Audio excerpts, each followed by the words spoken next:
समय सर्वत्र सुंदर लोक में, उससे बने बंधन कथा जो विरोधिनी एकत्व में।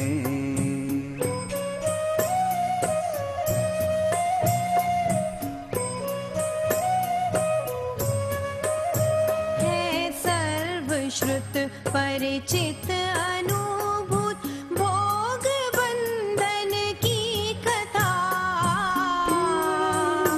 पर से जुदा एकत्व की उपलब्धि केवल सुलभ नाम।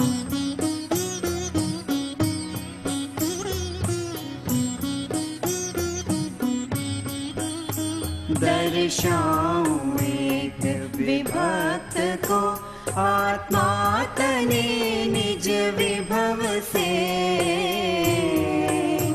दर्शाऊं तो करना प्रमाण न छल ग्रहो स्खल ना बने।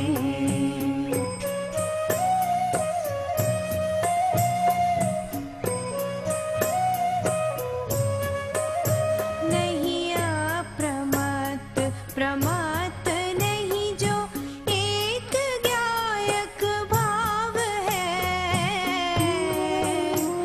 इस रीति शुद्ध कहा अरु जो ज्ञात वो तो वो ही है।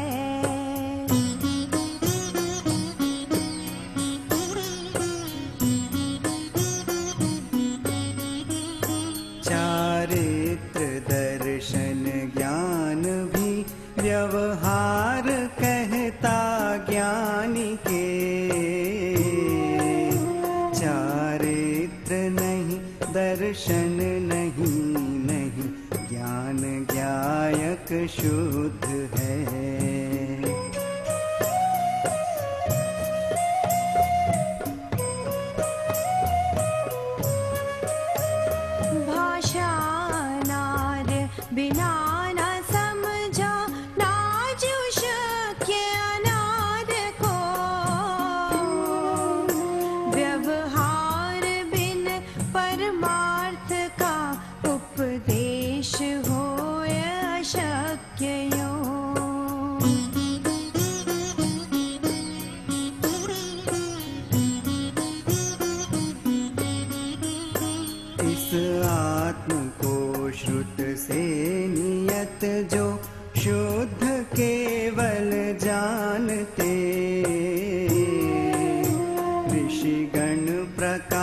नाशक लोक के श्रुत केवली उनको कहें।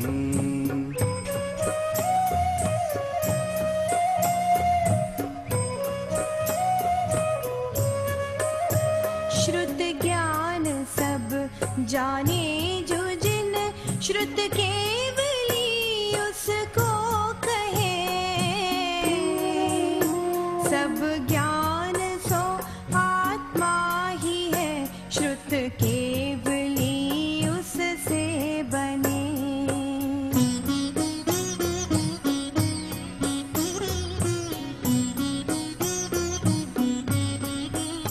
व्यवहार नय अभूतार्थ दर्शित, शुद्ध नय भूतार्थ है। भूतार्थ आश्रित आत्मा सुदृष्टि निश्चय होय है।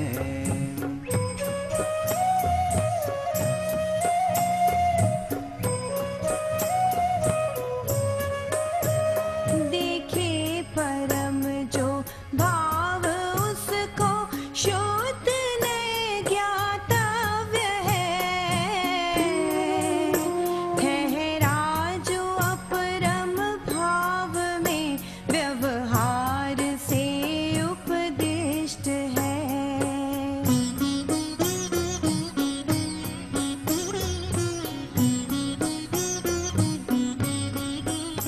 भूतार्थ से जाने अजीव जीव, पुण्य पापरु निर्जरा। आश्रव संवर बंध मुक्ति, ये ही समुचित जानना।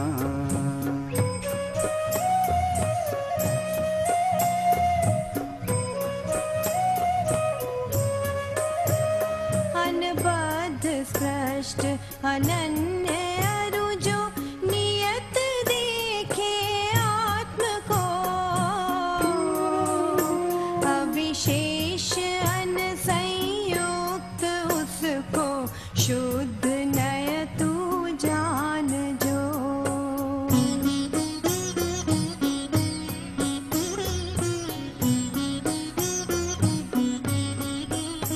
अनबद्ध स्पष्ट अनन्य जो अविशेष देखे आत्म को। वो द्रव्य और जो शासन सकल देखे अहो।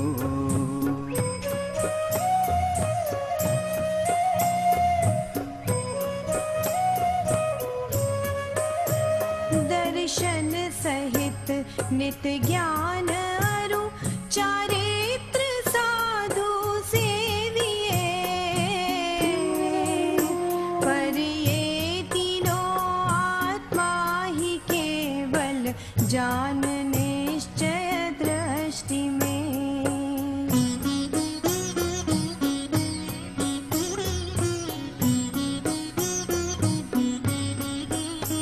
जो पुरुष कोई नृपति को भी जान कर श्रद्धा करे। फिर यत्न से धन अर्थ वो अनुचरण राजा का करे।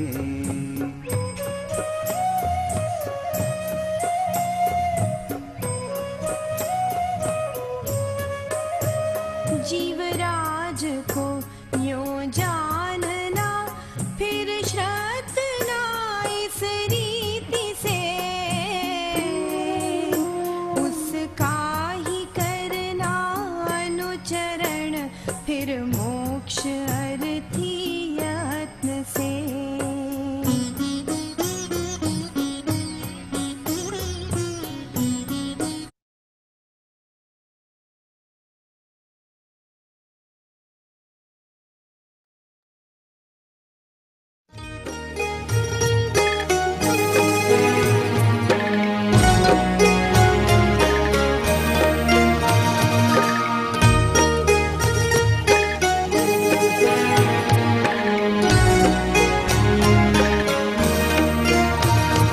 वेदवाद नय षट द्रव्य गुण पर्याय और प्रमाण का, जड़ कर्म चेतन बंध का, अरु कर्म के अवसान का, कहे कर स्वरूप यथार्थ जग का, जो किया उपकार है उसके लिए जिन वाणी माँ को वंदना शत बार है। उसके लिए जिन वाणी माँ को वंदना शत बार है, वंदना शत बार है, वंदना शत बार है।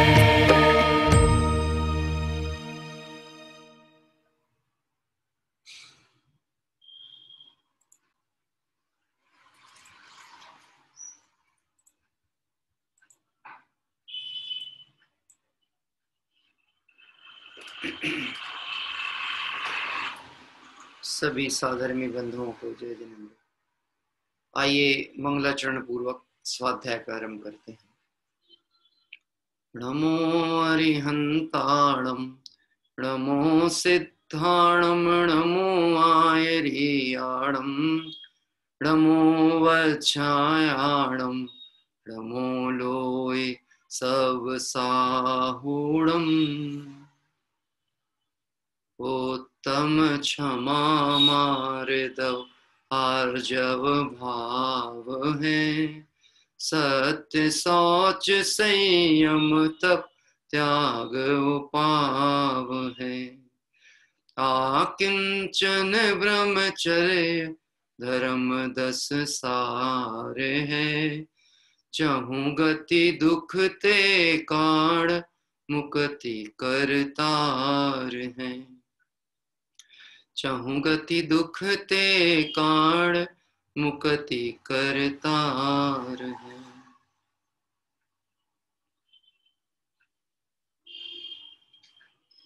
दशलक्षण महापर्व में आज उत्तम शौच धर्म का पवित्र दिवस है।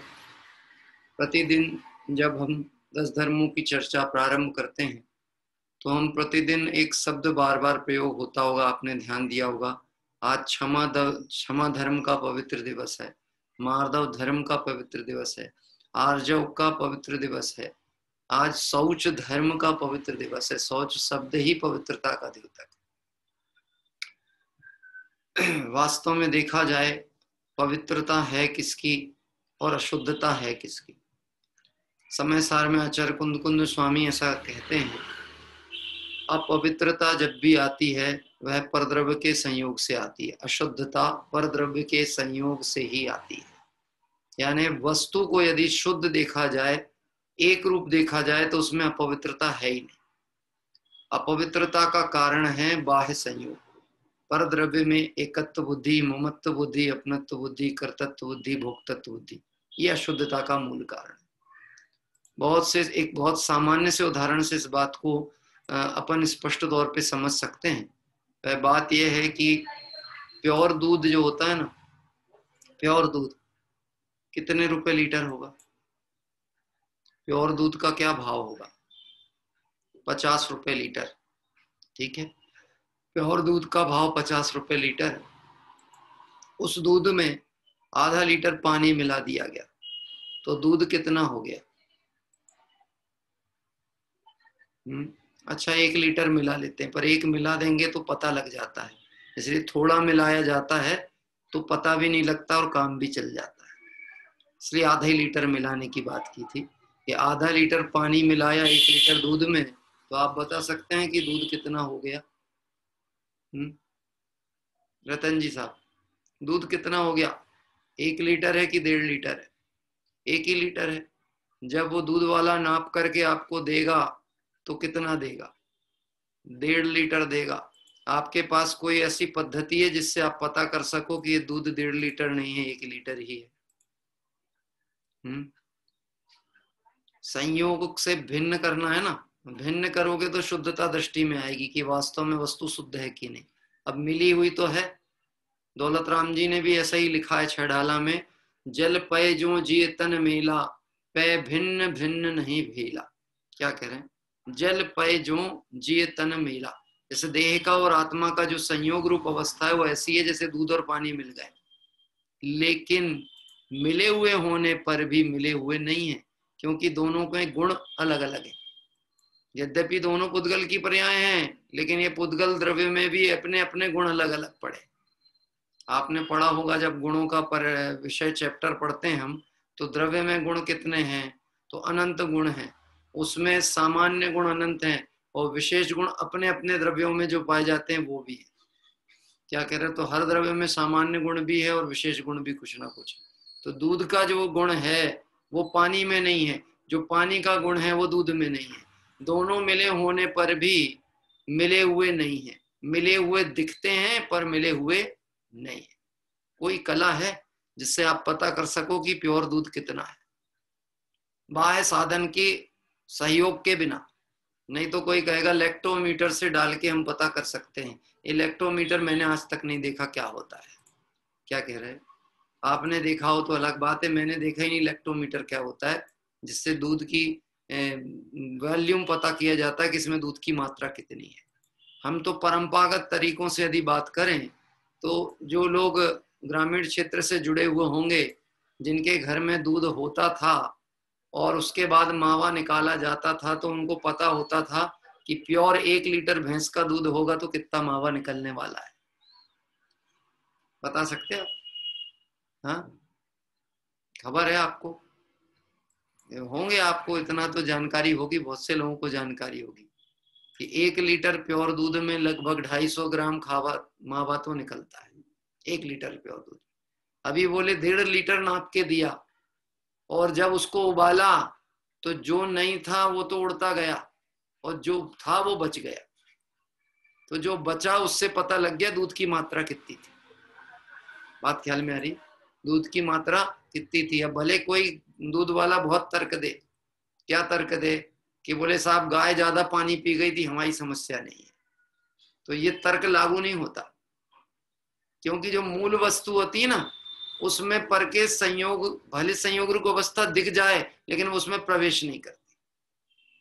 ऐसे ही यहाँ पे कहते हैं सुचिर भाव सोचा, मतलब जो पवित्रता का परिणाम है वही शौच धर्म है।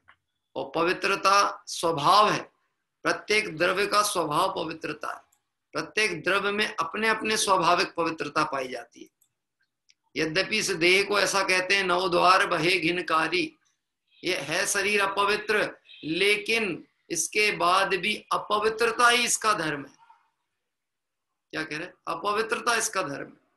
अभी आप जब आगे की तरफ स्वाध्याय चर्चा में हम बढ़ेंगे ना, तो आप विचार करना, बाबू युगल जी साहब ने एक पंक्ति डाली है अपनी पूजन में, सिद्ध पूजन में वो पंक्ति आती है, यह क्षुधा देह का धर्म प्रभु इसकी पहचान कभी ना हुई। क्या शब्द डाला? यह क्षुधा देह का धर्म प्रभु। भूख लगी और भोजन दिया, तो भूख लगी ये विकल्प तो आत्मा को हुआ, क्योंकि एक क्षेत्राघात संबंध के कारण एकत्व बुद्धि विद्यमान है अनादि से। बात ख्याल में आ रही? दोपहर की चर्चा से अभी को जोड़ते चलना और सुबह की बात में भी अभी जुड़ जाएगा, आप चिंता नहीं करना, क्योंकि बात सब वितरागियों की है। हाँ, और वस्तु स्वरूप है, इसलिए कहीं भी गाड़ी ट्रैक से भागेगी नहीं, लौट करके वहीं आने वाली। क्या कह रहे? वहीं आएगी लौट के। एकत्व बुद्धि विद्यमान पड़ी है जीव की, और उस एकत्व बुद्धि के कारण से क्या होता है, जो अपना नहीं है वह अपना भासित होता है, और जो अपना है वह लक्ष्य में नहीं आ पाता। जो अपना नहीं है उसे अपना मानना, यही अशुद्धता है। क्या कह रहे हैं? जो अपना नहीं है उसे अपना मानना। बाबू युगल जी साहब की एक मतलब मुक्तक है कहना चाहिए, उस मुक्तक में एक लाइन ऐसी मैंने पढ़ी है कि आत्मा स्वभाव से परिपूर्ण है, इसको बाहर में किसी बाह्य परद्रव्य की प्रभाव की कहीं कोई आवश्यकता नहीं है। अरे बहन श्री के वचनामृत में तो आता है, ये ध्रुव गायक स्वभाव ऐसा है, अनंत गुण शक्तियों का पिंड है कि इसमें केवल ज्ञान की एक पर्याय बाहर से आके प्रवेश करना चाहे तो उसके लिए भी स्थान नहीं। क्या कह रहे? केवल ज्ञान की पर्याय भी बाहर से आके द्रव्य में नहीं घुस सकती, वो द्रव्य में ही है तो वहीं से प्रकट होगी। जितने जीव आज तक सर्वज्ञ दशा को प्राप्त हुए हैं, अनंत सुख को भोग रहे हैं, वो सिद्धालय का सुख नहीं है, वो आत्मा का सुख है। इतना परिपूर्ण है, और जो परिपूर्ण है वो पवित्र है, क्योंकि जहां कमी होती है वहां मिलावट के अवसर हो सकते हैं। जो अपने में परिपूर्ण है वहां मिलाया जा नहीं सकता। तो युगल जी साहब का एक मुक्तब काव्य है, भरे कलश को जल देना यह श्रम का अपमान है। क्या लिखा? भरे कलश को जल देना यह श्रम का अपमान है। क्या कहना चाह रहे? जैसे किसी पंगत में लोग बैठे हों, भोजन कर रहे हों, और कोई व्यक्ति पानी ला ला के बार बार दे, पानी लेकर के आए, वो पानी दे बार बार, वो गिलासें सबकी भरी हुई हो, अब वो बार बार पानी लेके आए तो उससे कहे भैया एक काम करो, पानी तो सबके पास में, थोड़ा मिठाई वगैरह ले आओ। वो जाए और फिर लौट के वही पानी की बाल्टी और गिलास लेके आ जाए, फिर वही भरे हैं। और कोई बोले तुमको समझ नहीं आती क्या? तुमको समझ में नहीं आती कि पानी तो भरा हुआ है, क्यों लेके आते हो बार बार? कुछ और लेकर के आओ। अरे एक तो हम मेहनत कर रहे और ऊपर से डांटते हो। क्या कह रहे? जाओ, हमको नहीं करना। अरे जाते हो तो जाओ, तुम्हारी ये व्यर्थ की मेहनत कोई प्रशंसा के योग्य नहीं है। क्या कह रहे हैं? अब आप सोचना, वो सोचता है मैं कलश में पानी तो डाल रहा हूं, पर डाल कहां रहा है? भरे कलश को जल देना यह श्रम का अपमान है। आत्मा अपने अनंत गुणों से परिपूर्ण है, भरा हुआ है, लबालब है, शक्तियों का पिंड है, गुणों का गोडाउन है। ऐसे ऐसे शब्द प्रयोग किए गए, देखना, गुणों का गोडाउन है, शक्तियों का पिंड है। इन लक्षणों से सुशोभित इस आत्मा को किस परद्रव्य की आवश्यकता है? लेकिन बहिरात्म पने के कारण आज तक जीव को अपनी सुध भूल भूल आप दुख उपायो। अपनी सुध नहीं मालूम तो दुखी हो रहा। प्रश्न पूछूं आपसे, क्योंकि ये तो मेरी आदत ही है। हाँ, पूछो नहीं तो मेरा पेट नहीं भरता। मेरा पेट ही नहीं भरता, पूछो। वो मेरी आदत में पड़ा, क्यों? मैं पाठशालाएं और शिविर इस तरह की क्लासेस लेता था। ये तो पहली बार ऑनलाइन में मैं समझ ली इस तरह से इस पद्धति का प्रयोग करके देख रहे हैं। बहुत लोग मुझे मैसेज करते आप स्पॉटलाइट पे रहा करो, बाकी लोगों को बड़ी दिक्कत होती है। पर मेरी दिक्कत भी तो समझो आप। मेरी दिक्कत क्या है? मुझे जब तक आपसे प्रत्युत्तर नहीं आते मेरी गाड़ी आगे ही नहीं बढ़ पाती। तो मुझे उत्तर तो चाहिए। प्रश्न ये कहता हूं, आप अपने को परिपूर्ण अनुभव करते हो कि आप में कुछ कमी है? सोच के उत्तर देना, जल्दी नहीं देना। आप अपने को परिपूर्ण अनुभव करते हो कि आप में अपने में कुछ कमी प्रतीत होती है? हाँ, तो प्रश्न आप फिर कहोगे कि आप मुझे ये स्पष्ट करो कि किस अपेक्षा से आपने प्रश्न किया। आत्म स्वभाव की तरफ से तो मैं परिपूर्ण हूं साहब, क्या है मुझ में, उसमें कोई कमी नहीं। लेकिन ये जो लेकिन शब्द है ये बता रहा है तुझे अपने स्वभाव में ही कमी दिखती है। क्या कह रहे? परंतु शब्द है ना, टोडरमल जी ने संभावित मोक्ष मार्ग प्रकाशक में 640 बार परंतु शब्द प्रयोग किया है, 640 बार। और जहां जहां परंतु शब्द प्रयोग किया तो उतनी बार समझ लेना एक एक मिथ्या मान्यता का खंडन हुआ। क्या कह रहे? उतनी बार मिथ्या। अब आपसे मैं कहता हूं, हमसे पूछा गया आप अपने को परिपूर्ण अनुभव करते हो कि आपको कमी प्रतीत होती है? तो हम कहते हैं हम द्रव्य स्वभाव से तो परिपूर्ण है, लेकिन तो कोई और स्वभाव भी होता है क्या आत्मा का द्रव्य स्वभाव के अलावा? लेकिन पर्याय में तो सब कमी है, पर्याय में तो पामरता पड़ी है ना। तो हम पूरा समय और चेष्टाएं कहां पे व्यतीत कर रहे हैं? पर्याय को पूर्ण करने में लगे हुए हैं। क्या कह रहे हैं? कौन सी पर्याय? ये नर नारक आदि पर्याय, जिस पर्याय में गया उसमें दो तरह के भेद आते हैं, व्यंजन पर्याय और अर्थ पर्याय। क्या कह रहे हैं? लेकिन गजब की बात है, सिद्ध अवस्था भी पर्याय है, स्वभाव नहीं। जैसे नर नारकादिक की बात की ना, ऐसे सिद्ध अवस्था भी पर्याय है, स्वभाव नहीं है। बहुत सावधानी से इस विषय को समझने की कोशिश करना। हमारे साथ अनेक साधर्मी बंधु जुड़े हुए हैं। आज मुझे मैसेज मिला, ये आप जो मंदिर के अंदर का दृश्य देख रहे हैं ना, जहाँ बहुत सारे साधर्मी बैठे हुए दिखते हैं, माताएं बहनें, ये आपके उदयपुर राजस्थान का खेड़ी गांव है कोई, वहां का है। वहां पे जिन मंदिर में लोग बैठ करके स्वाध्याय करते हैं, अच्छी बात है। भगवंतों के समक्ष बैठकर अपने स्वरूप की परिपूर्णता देखें तो शौच धर्म प्रकट होगा। देखना, यहाँ पे कह रहे हैं अपवित्रता जब भी आती है वह परद्रव्य के संयोग से आती है। जब भी आती है तो जीव को अपवित्रता का वेदन कब से हो रहा, पहले तो उसको पवित्रता अपवित्रता का भेद समझ में आना चाहिए, तब समझ में आए कि वेदन हो रहा कि नहीं हो रहा। हाँ, मैंने आपसे पूछा आपका नाम क्या है, भरत भाई आपका नाम क्या है, अभी आपको बोलना थोड़ी ना पड़ेगा भरत नाम है, क्यों मैंने ही बोल दिया। लेकिन मैंने जैसे ही भरत भाई कहा तो इस ग्रुप में यदि 3 भरत भाई हैं तो तीनों भरत भाई खड़े हो गए। बात ख्याल में, अगर 3 है सभा में तो 3 भरत भाई खड़े। आई एम पंडित जी कुछ पूछ रहे थे आप मुझसे, बताइए मैं क्या उत्तर दूं। गजब की बात है, मैंने जिस भरत भाई शब्द का प्रयोग किया वो आपका नाम नहीं है। अब मैं कहूंगा जो शुद्धात्मा हो वो हाथ उठाए, तो देखो उठे ही नहीं हाथ, बहुत देर बाद उठे, बहुत टाइम लग गया सोचने में, मानो किसी और की ही चर्चा कर रहा हूं। क्या कह रहे, जबकि पाठशाला में तो पढ़ाया जाता है, रटाया जाता है। शुद्धात्म है मेरा नाम, मात्र जानना मेरा काम, मुक्तिपुरी है मेरा धाम, मिलता जहां पूर्ण विश्राम। क्या कह रहे, शुद्धात्म है मेरा नाम, शुद्ध आत्मा परिपूर्ण द्रव्य है, उसमें कहीं कोई कमी नहीं है। तो अपवित्रता कहाँ पड़ी है कि अपवित्रता सिर्फ उस दृष्टि में पड़ी है जो अपने को परिपूर्ण नहीं देख पा रहा। एक समय की भूल है जिसके कारण से जीव अनंत संसार में परिभ्रमण कर रहा है। एक समय की भूल और अनंत काल बीत गया, और एक समय की सावधानी अनंत काल का आनंद। वो एक समय जब आ जाए उससे बड़ा सौभाग्यशाली अवसर दूसरा नहीं होगा। और मनुष्य पर्याय में उस एक समय के लिए तो समझ लो सर्व तरह से व्यवस्थाएं तैयार बैठी, सिर्फ जीव की उपादान सामर्थ्य तैयार हो तो उत्तम शौच धर्म प्रकट। देखो शौच धर्म की जब भी चर्चा आती है तो उसके साथ में एक प्रतिपक्षी कषाय का नाम जोड़ा जाता है, वह है लोभ।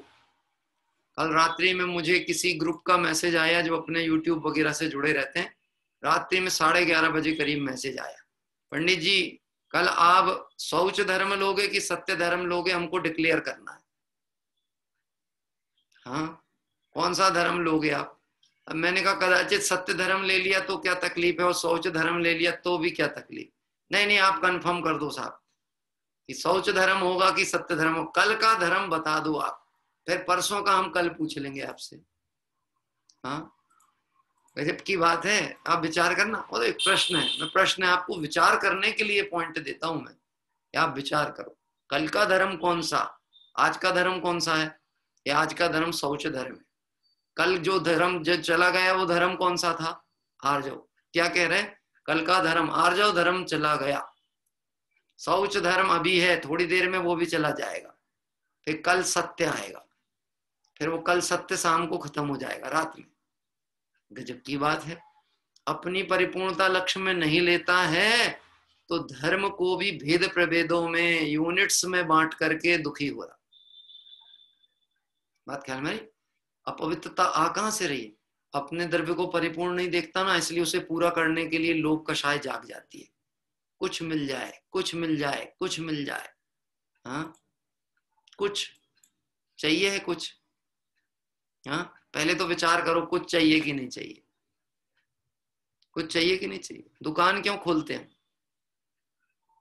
दुकान क्यों चलाते हैं बताओ, दुकान चलती है ना अपनी, तो दुकान क्यों खोलते हैं आप, लाभ कमाने के लिए। लेकिन अपन यही कहते हैं पंडित जी हमारी बहुत आशा नहीं है, बस थोड़ा बहुत कुछ मिल जाए तो पर्याप्त। बोलता ऐसा है, थोड़ा बहुत मिल जाए, थोड़ा बहुत कुछ मिल जाए तो भी संतुष्ट। हम बहुत संतोषी प्राणी हैं, सुख पावे संतोषी प्राणी, हम बहुत संतोषी प्राणी, थोड़ा मिल जाए चाहिए कुछ। ये कुछ की जो आशा है ना, ये पूरा विश्व भी इसके पेट में डाल दिया जाए तो अणु समान है। आत्मानुशासन में गुणभद्र स्वामी ने कहा है, आशा गर्त प्रतिपन्ने, आशा रूपी गड्ढा इस जीव का इतना बड़ा हुआ है कि पूरा विश्व उसमें डाल दिया जाए तो किसी कोने में पड़ा रहेगा। और इस विश्व में जीव कितने हैं, अनंत, और सबकी आशाएं कितनी हैं, अनंत, और विश्व कितना है, एक। अब सबको चाहिए, अभी मैं आपको परिचय करा दूंगा विश्व चाहिए कि नहीं चाहिए पूरा। अभी आप खुद बोलोगे, मैं नहीं कहूंगा, आप ऐसे कहलवा के दिखाऊंगा। क्या करें, पूरा विश्व चाहिए हमको। तो कहते हैं कि अनंत जीव हैं, विश्व एक है, सबकी आशाएं अनंत हैं। अब यदि किसी को विश्व के हिस्से करके दिए जाएं कि चलो अब विश्व तो एक ही है, सबको मिल जाए, तो आचार्य देव कहते हैं फिर बताओ किसके हिस्से में कितना आएगा। इसलिए आशा करना ही व्यर्थ है। ये शब्द डाला है गुणभद्र आचार्य ने आत्मानुसार, आशा करना ही व्यर्थ। लेकिन जीव की कितनी आशा होती है। आशा ना पूरी होगी मरघट तक जाते देखे, मोक्ष के प्रेमी हमने कर्मों से लड़ते देखे, मखमल पर सोने वाले क्या कह रहे, भूमि पर चलते देखे। आशा पूरी नहीं होती, पर आशा तो होती है। एक बार एक सेठ जी की दाढ़ी बना रहा था एक नाई। सेठ धनवान था, तो नाई के मन में ऐसा विचार आया कि आज सेठ से कुछ ना कुछ ज्यादा लेना चाहिए। क्या कह रहे, तो जब उसने दाढ़ी बनाना चालू किया था ना, तो उसने कहा, सेठ ने बोला कि तुम मूल्य क्या लोगे? अरे आपकी जो इच्छा है, आपको जो देना हो, जो कुछ आप दोगे तो ले लूंगा, कुछ दे देना। सेठ ने सोचा इतना सस्ता आदमी कौन मिलेगा जो कुछ मांग रहा है? आपने सुना है, हम बंबई आए और ऑटो वाले से पूछें कि हमको ये दादर से भाईंदर जाना है, कितना लोगे? अरे साहब आपको जो कुछ देना है दे देना। समझ लेना बहुत खतरनाक आदमी है ये। हाँ, वो सीधे बोले 500 लूंगा तो बार्गेनिंग के अवसर है, लेकिन उसने बोला कुछ लूंगा तो बिल्कुल मत बैठना गलती से भी, क्योंकि वो सफर पूरा होने के बाद आपका सफर बिगाड़ने वाला है, पक्की बात।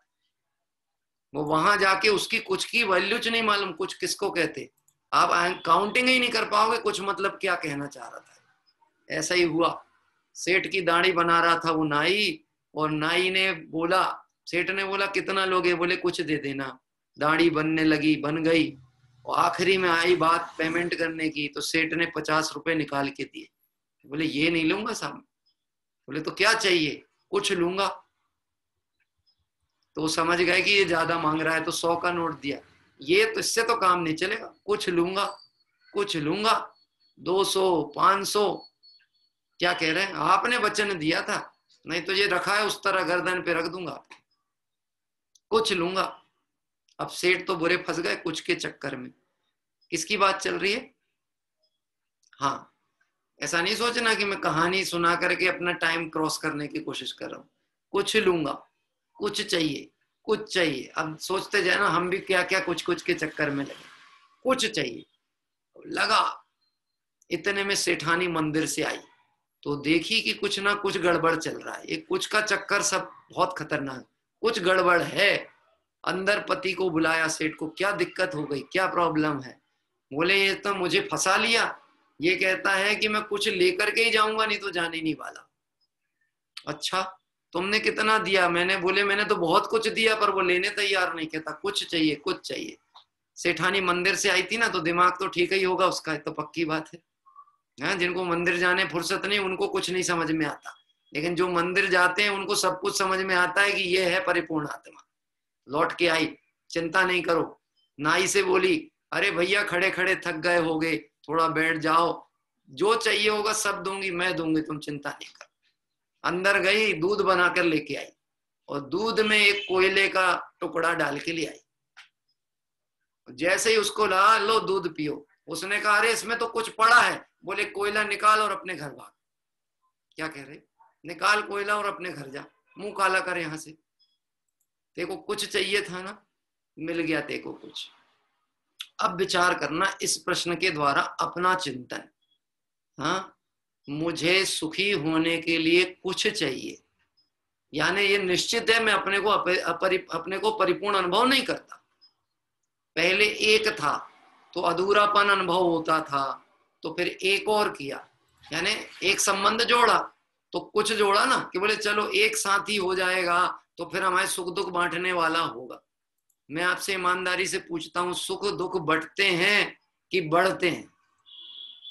क्योंकि संसारी जीव है ना, उसके सुख दुख, उसका कर्म उदय उसके साथ, इनका इनके साथ। अब दोनों ने जोड़ लिया, क्या कह रहे हैं? दोनों ने जोड़ लिया तो सुख तो संसार में है ही नहीं, दुख ही दुख है, तो वृद्धि किसकी होएगी?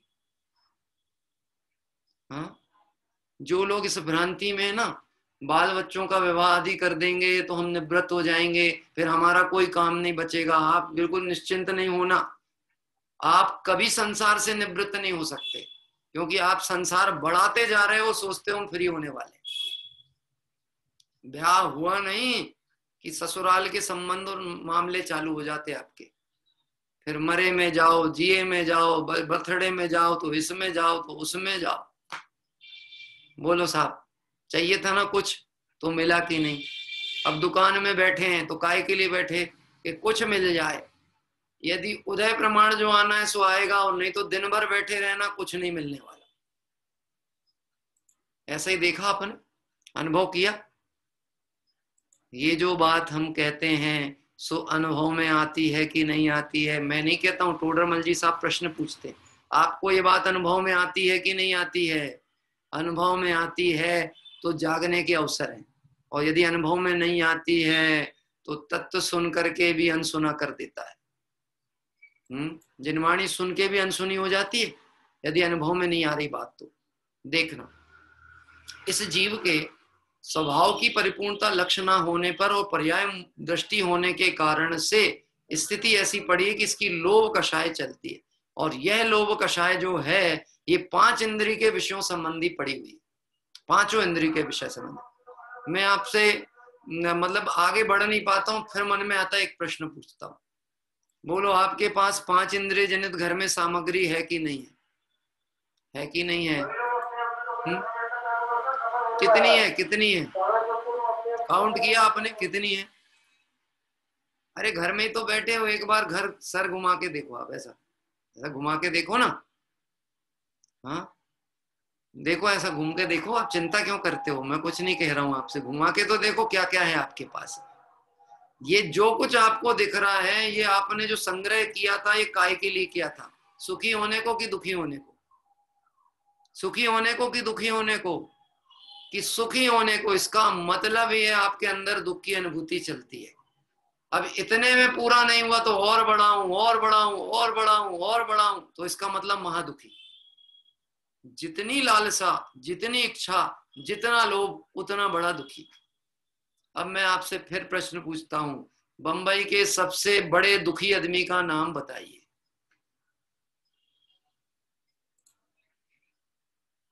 हाँ भाई, कौन बताएगा? हाथ उठाओ। और अगर वो कंटेम्प्ट ऑफ कोर्ट करे तो आप ही जिम्मेदार हो, मैं नहीं होने वाला। हाँ, जिसका नाम आप लोगे उसकी जिम्मेदारी आप ही लेना। मैंने तो नाम ही नहीं लिया, मैंने तो पूछा था। हाँ, वो लिख दिया लोगों ने, मैसेज में डाल दिया, नाम नहीं बोलना। हमको फटाक से नाम दूसरे का याद आता है। बंबई का सबसे बड़ा दुखी आदमी, गरीब आदमी, जो खूब विस्तार में लगा है, एक काम नहीं निपटा तो दूसरा फैलाने में लगा है। हाँ, हमको वो दिखता लोभी। अपन अपना अन्वेषण करके देखें, अपनी परिणति को झांक करके देखें तो हमको पता चलेगा प्राप्त वस्तु में तो संतोष नहीं है। पेट नहीं भरना है, पेटी भरने के चक्कर में पड़े हुए, चैन से भोजन तक नहीं कर पाता, ऐसी भाग दौड़ आपाधापी चलती है। हाँ, ऐसा विचार करके देखो आप, लगाओ एक एक इंद्रिय में आपके पास सामग्री कितनी है। अभी अपने को मोक्ष मार्ग प्रकाशक की लाइनें भी पढ़नी है, एक एक इंद्रिय की सामग्री कितनी है। मैं जब प्रारंभिक कक्षा चालू की थी ना, आपको याद होगा, तो मैंने ये प्रश्न आपको लिखने दिए थे कि आप अपनी डायरी में नोट करो। कोई 10 चीजें नोट करो, कोई 5 चीजें नोट करो, नहीं किया हो तो अभी नोट करो, अगले पर्यूषण तक तो कर ही लेना कम से कम। और मेरे को मत दिखाना, मैं अपनी देखूंगा, आप अपनी देखना। देखना कितनी डायरियां लग रही हैं भरने के लिए। लिखो लिखो, सुखी होने के लिए मुझे कितना चाहिए, स्पर्शन इंद्रिय के कितने विषय चाहिए, रसना इंद्रिय के कितने विषय चाहिए, चक्षु इंद्रिय के कितने, कर्ण इंद्रिय के कितने कितने। हाँ, वो हमारे विनायका जी ऐसा हाथ हिला रहे, सब कुछ नहीं चाहिए, कुछ नहीं चाहिए, नथिंग, कुछ नहीं चाहिए। चाहिए तो कुछ नहीं है, पर छूटता भी कुछ नहीं है। क्या कहते हैं? बात ख्याल में? ये भाव भाषणा किए बिना धर्म प्रारंभ कैसे होगा? अपने को अपूर्ण मानता है, क्योंकि इसकी तृष्णा भागती है, आग लगी हुई तृष्णा। ज्यों ज्यों प्रभुवर जल पान किया, त्यों त्यों तृष्णा की आग जली। थी आस की प्यास बुझेगी अब, पर यह सब मृग तृष्णा निकली। आशा तृष्णा से जला हृदय, जल लेकर चरणों में आया। होकर निराश सब जग भर से, अब सिद्ध शरण में मैं आया। होकर निराश सब जग भर से, अब सिद्ध शरण में मैं आया। क्या कह रहे? सुबह भोजन किया था कि नहीं किया था? किया था। भरपेट किया था कि नहीं किया? भरपेट किया था ना। है? जिसको एक आसन करना हो तो वो एक ही बार में पूरा करेगा कि नहीं करेगा? अभी जिसको 2 बार लेना हो तो भले वो सोच ले कि चलो शाम को भी लेना है, थोड़ा कम भी हुआ तो चलेगा, पर जिसको एक ही बार लेना तो भरपेट करेगा कि नहीं करेगा? करेगा कि नहीं करेगा? करना चाहिए कि नहीं करना चाहिए? मतलब एक आसन सोचे और खाए 2 टाइम का, क्योंकि खाना एक ही बार है। आशा, इच्छा, इच्छा भर जाए भर जाए भर जाए, वो तो नहीं भर पाता, पर तू प्रमाद में समय खो देता है। सुबह भोजन किया, थोड़ी देर बाद फिर भूख लग गया। ये तो अपने संयम आराधना के दिन है, इसलिए बहुत अच्छा है कि हम सभी बैठ करके तत्व की चर्चा करते हैं, स्वाध्याय करते हैं, गोष्ठी करते हैं, पूजन करते हैं, भक्ति करते हैं, उपयोग को बुद्धिपूर्वक वहां से हटाते हैं। ये अच्छी बात। लेकिन विचार करके देखो, सुबह भोजन किया, शाम को फिर भूख लगी आई। हाँ, ये भूख मिटती क्यों नहीं है? क्योंकि ये रोग है, और रोग मिटता नहीं है, और ये रोग असाध्य रोग है, ये मिटने नहीं वाला। इसलिए रोग जहां है वहां से दृष्टि हटा लो। क्षुधा रोग विनाशनाय निवेद्यम निर्वपामिति स्वाहा। पूजा बोलते हैं ना रोज सुबह, हे प्रभु मेरे क्षुधा रोग का नाश हो। अब बोलो, क्षुधा रोग का नाश हो और अंदर आकुलता ये चलती है, लेट हो गए, पूजा बहुत लंबी खींच दी, इतनी भक्ति ले रहे हैं, अब जाके घर में भोजन भी बनाना है, सबको खिलाना है, और भोजन नहीं बन पाया तो दूसरों का दिमाग खराब हो जाएगा, तो लो कल से पूजा भी नहीं मिलने वाली। ऐसा भी तो हो सकता है ना। विचार करके देखो, एक एक इंद्रिय की आसक्ति और विषयों की विपुलता कितनी पड़ी है अपने श्रद्धा में। बहुत कठिन मार्ग नहीं है, मार्ग अत्यंत सरल है, प्राप्ति दुर्लभ हो रही है। मार्ग सरल है, प्राप्ति दुर्लभ है, और दुर्लभ इसलिए है क्योंकि वस्तु स्वरूप के अनुसार निर्णय और चिंतन नहीं, इसलिए दुर्लभ है, बाकी और कोई कारण नहीं है। अब मैं फिर से आपसे कुछ प्रश्न जानना चाहता हूं। देखना, प्रश्न मेरा यह है, 5 इंद्रिय संबंधी आपके पास विषय सामग्रियां क्या क्या है? हाँ साहब, विनायका जी से पूछते हैं। हाँ जी, 1 मिनट, आपका माइक अनम्यूट है क्या? आपका माइक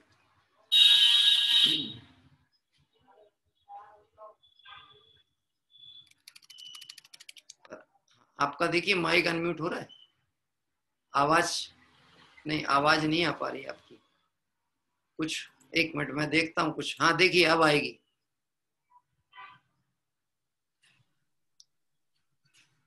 हाँ बोलिए साहब। नहीं, आपकी आवाज नहीं आ पा रही, कोई बात नहीं, किसी और से पूछ लेते हैं। बात तो वही निकल के आने वाली है, क्योंकि संसार अवस्था में हो सकता है सिर्फ हम उसके नाम और वैरायटी चेंज कर दें, पर अभिप्राय में यदि सुख बुद्धि बाहर है तो 5 इंद्रियां ही होंगी। तो अब मैं आपसे किसी और से जानने की इच्छा जरूर रखता हूं, जो बोलना चाहे वो हाथ उठाए। मालूम है हाथ क्यों नहीं उठता? लोभ कषाय चलती है। काहे का लोभ? इतने सारे लोगों के बीच में उत्तर नहीं बना तो इज्जत चली गई, यश का लोभ चलता है कि नहीं चलता है? एक तो पंडित जी ने सबके सामने अकेले बुलाया हमको और हमसे पूछा, और हमको नहीं बना तो लोग क्या सोचेंगे? अरे हम तो इनको बहुत स्वाध्यायी समझते थे, इनको तो इतना सरल उत्तर नहीं बना। विचार करना। हाँ जी, दूलीचंद जी साहब, दूलीचंद जी साहब। मोबाइल के पास में बैठे साहब, जो उत्तर देने वाले हैं ना, मोबाइल के पास में आ जाएं तो बहुत अच्छा होगा। हाँ, बहुत अच्छा, अब आपकी आवाज आ रही है। चलिए एक जल्दी से प्रश्न का उत्तर पूछ के फिर आगे विषय पे चलते हैं। ये एक पद्धति है विचार करने की हमें, हम नहीं तो श्रोता बन के रह जाते हैं, पता आपको। हम श्रोता बन के नहीं बैठना, हमें ज्ञाता बन के उस विषय की गंभीरता से चिंतन करना। मेरा प्रश्न यह है, 5 इंद्रिय संबंधी सामग्री में आप स्पर्शन इंद्रिय की कोई 5 सामग्री बताएं जो आपने सुख बुद्धि से एकत्रित की हो। हाँ, जैसे कि मौसम के अनुकूल सामग्री हम लाते हैं, ठंडे गर्म की, जैसा मौसम होता है उसके अनुरूप लाते हैं। और सोने की अपेक्षा जो है गद्दे वगैरह लाते हैं घर में जी। मौसम के अनुकूल ही जो है कपड़े पहनते हैं। गर्मी है तो हल्के कपड़े पहनेंगे, सर्दी है तो स्वेटर जर्सी कंबल आदि जो है उनका प्रयोग करते हैं। बहुत अच्छा। और जो है गर्मियों में जो है एसी वगैरह चलाते हैं, पंखे चलाते हैं। और सर्दियों में जो है गर्म करने के लिए हीटर वगैरह का प्रयोग करते हैं। अनेक सामग्री है। बहुत अच्छा, बहुत अच्छा। मैं अभी इसमें एक बात कहना चाहता हूँ, आपने अच्छा बोला, जो भी पॉइंट बोले अच्छे पॉइंट बताए। मैंने 5 पॉइंट बोले, आप विचार करना, हमारे पास सामग्रियों का अंबार है पर हमें को खबर नहीं है। हम 2 पॉइंट 30 पॉइंट से ऊपर ही नहीं बढ़ पा रहे, मतलब हमारे को ऐसा लग रहा है और क्या है और क्या है और क्या है। और अभी आप देखना लिस्ट बना करके, आपकी लिस्ट खत्म नहीं होने वाली। हाँ, स्वाध्याय करने बैठे, जिनवाणी के सामने बैठे हैं, तो भी बैठने के लिए पहले तय किया जाता है कहाँ बैठना। जैसे मान लो मैं तो उठ नहीं सकता, आप तो उठ सकते हो ना, आपकी थोड़ी ना कोई इतनी मजबूरी है, प्रतिबंध थोड़ी ना आपको। अगर आप गलती से पंखा चालू नहीं कर पाए और बैठ गए स्वाध्याय में, तो आप तो उठ के जा सकते हो ना। प्रवचन तो मैं कर रहा हूँ, आप थोड़ी ना कर रहे हो। तो गए और पंखा चालू करके आ गए, फिर सोचे कि यार बैठे बैठे बहुत तकलीफ सी हो रही है, तो एक काम करो गद्दी लगा लेते हैं। अब पकड़ में आती बात। अभिप्राय में एक एक इंद्रिय के प्रति आसक्ति कैसी बैठी हुई है, जिसपे हम विचार नहीं करते, लेकिन वह आसक्ति का परिणाम हमारे अंदर अभिप्राय में पड़ा हुआ है। ऐसे 5 इंद्रियों पे लगाना, स्पर्शन, रसना, घ्राण, चक्षु, कर्ण, क्या कह रहे हैं, 5 इंद्रिय पे लगाना। रसना इंद्रिय की लिस्ट देखो, घर में सामग्री कितनी भरी पड़ी है। हाँ, सामान खराब हो जाता है, भोग नहीं पाते हैं, लेकिन संग्रह कर करके रखते हैं। किसी को देने का भाव ना आए, लेकिन इकट्ठा करने का बहुत विकल्प होता है। मालूम है, रत्नकर्ण श्रावकाचार में एक बहुत सुंदर लाइन डाली है, चरणानियोग के अंतर्गत श्रावकाचार में, शहरों में रहने का लाभ ही यह है कि वहां हर वस्तु सहज उपलब्ध है। नगरों में रहने का लाभ, तो वहां लिखा है अधिक वस्तु का संग्रह नहीं करना चाहिए आत्मार्थी को, क्योंकि जो वस्तु सहज जो सुलभ है, जब जरूरत होगी तो ले आना। अब देखना, हमारी इच्छा और आशा ऐसी है कि हम संग्रह कर करके ढेर लगाते हैं, वस्तु भोग पाए या ना भोग पाए, लेकिन उस वस्तु संबंधी जितना भी दोष है, हिंसा है, वो किसके माथे पे आती है? अपने। भोगना है एक मकान, और मकान भोगना नहीं है, सिर्फ लगता है कि हम रहते हैं, पर मकान खरीद के रखेंगे 4। तो बोले साहब हमने नगर में नहीं खरीदे, एक शिखरजी में है, एक देवलाली में है, एक मंगलायतन में है, एक इधर है, एक उधर है। बोले काय के लिए? कि जब भी फुर्सत मिलेगी तो धर्म आराधना करने वहां जाएंगे। सुनना, जब तक तेरी अभी लोप कषाय चल रही ना, परिग्रह आसक्ति, तुझे फुर्सत कभी नहीं मिलने वाली। फुर्सत होना हो तो दिगंबर मुनिराजों के मार्ग को अपनाना पड़ेगा। पंच इंद्रिय का विस्तार नहीं जिनके, ये देह ही परिग्रह है। बस परिग्रह के नाम पे यदि कुछ कहें मुनिराज को, तो एक देह के अलावा कुछ बचे ही नहीं तो देखा जाए तो सिद्ध समान है, चलते फिरते सिद्धों जैसी स्थिति है। देखो थोड़ा सा विचार करते हैं, एक एक इंद्रिय की आसक्ति में जीव मरण तक को प्राप्त होता है। ये दृष्टांत मैंने पहले भी आपको कहा था। स्पर्शन इंद्रिय के कारण से हाथी बंधन में चला जाता है, रसना इंद्रिय के कारण से मछली जो होती है वो कांटे में फंस जाती है। वो मछली जो नदी में है, समुद्र में है, जहां उसके लिए भोजन पर्याप्त पड़ा था, लेकिन फिर भी कांटे में चली जाती रसना इंद्रिय के लोग। स्पर्शन, रसना, घ्राण इंद्रिय, क्या कह रहे हैं? घ्राण घ्राण इंद्री में भौरा कमल में बंद होके प्राण गंवा देता है, जबकि भौरे की सामर्थ्य ऐसी है कि उसको अगर लकड़ी की पेटी में भी बंद करोगे ना तो छेद करके निकल जाए वो, इतनी उसमें उसके सामने जो उसकी नोक होती है ना उसमें ऐसी क्षमता होती है, छेद करके बाहर निकले। स्पर्शन रसना घ्राण चक्षु इंद्री में आपने देखा होगा पतंगों को, कीड़ों को अग्नि के पास आते हैं वो मरण को प्राप्त होते हैं। और स्पर्शन रसना घ्राण चक्षु कर्ण, कर्ण इंद्री के विषय में हिरण बंधन को प्राप्त होता है। ऐसे 5 उदाहरण आते हैं जिनवाणी में। ये तो एक एक इंद्रिय में वह जीव बंधन में नहीं आता, मरण तक को प्राप्त होता है। तो आचार्य देव कहते हैं जिसे 5 इंद्रिय के विषयों की आसक्ति है उसका क्या होगा स्वयं विचार करना चाहिए।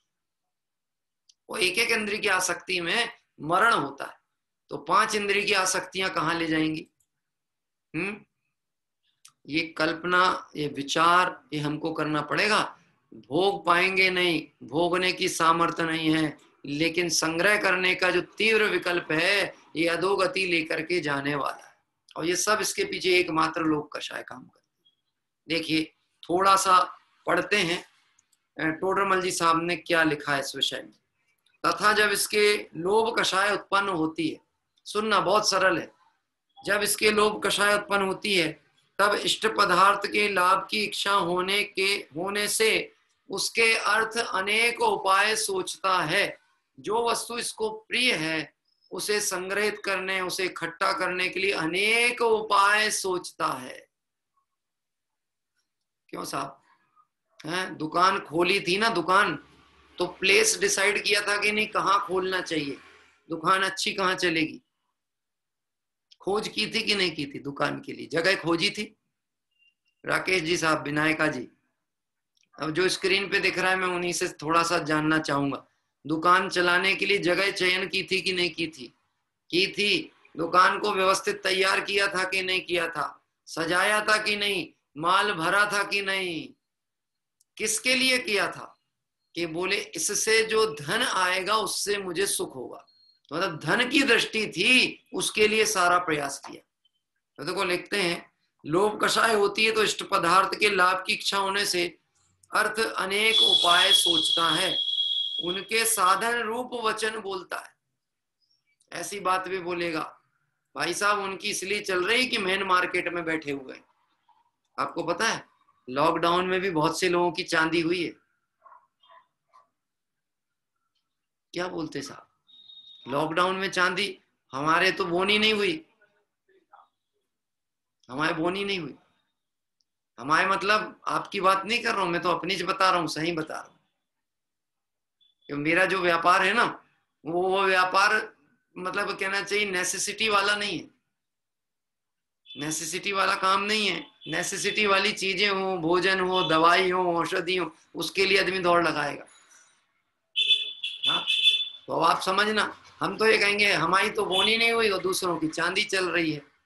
अब विचार करके देखो इसमें एक बात को भली प्रकार से, हमारे भले कुछ लाभ नहीं था उदय में और ना भी हुआ हो, पर आशा कैसी है कि हम दूसरे को देख देख करके दुखी हो रहे। हाँ वो मालूम है जिसका अच्छा चल रहा होगा वो चाहेगा ये लॉकडाउन खत्म हो जाए। जिसका सीजन चल रहा होगा, मान लो दवाइयों वालों का हो, मास्क वालों का हो, हॉस्पिटल वालों का हो, क्या कह रहे, जिसका सीजन चल रहा होगा वो चाहेगा। हाँ डॉक्टर यदि ये भावना भाने लगे सुखी रहे सब जीव जगत के कोई कभी ना घबरावे, तो चल गया उसका धंधा। तो है दुखी रहे सब जीव जगत के दौड़ दौड़ वे सब आवे, तो मैं सुखी होऊंगा। वो दौड़ के आए तो मैं सुखी। अब आशा जो है इस जीव की वो कैसी है? ये लोभ कषाय जीव को विकार की तरफ लेकर के जाता है। हित का विवेक खत्म हो जाता है। अपनी पर्याय की स्थिति अल्पकाल है, ये सुनता भी है तो भी जागता नहीं है। पूरा जीवन चला जाए और उसको विचार करने का अवसर प्राप्त ना हो। क्या कह रहे हैं? गजब की बात है, जीवन घट रहा है और आशा बढ़ रही है। जीवन घटता चला जा रहा और आशा बढ़ती जा रही है। व्यापार नहीं घट रहा, व्यापार बढ़ाता है। मैं अपना अनुभव व्यक्तिगत बताता हूं। मेरा जब मकान बना तो मेरे पिताजी ने बोला कि तुमको व्यापार करने के लिए कितनी जगह चाहिए दुकान के लिए। तो जगह तो मेरे यहाँ मार्केट, मतलब जहां मैं रहता हूँ वो भी अच्छा लोकेशन, तो वहां पर फ्रंट 25 फीट का है। मेरा 25 फीट फ्रंट था, लेकिन मेरी दुकान है 8.5 फीट की, सामने से 8.5 फीट की। सब लोग बोले अरे तुम्हारे जैसा दुर्भाग्यशाली कोई नहीं होगा।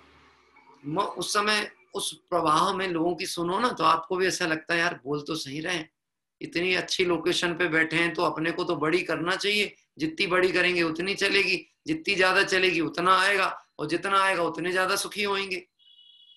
पिताजी बोले ऐसा, क्या कह रहे हैं, पिताजी ने बोले ऐसा, तो अपने मन में कैसा भाव आया कि अरे देखो ये अपनी तरफ से नहीं सोच पा रहे, पर विचार करके देखना। उन्होंने अपना अनुभव साझा किया जीवन का।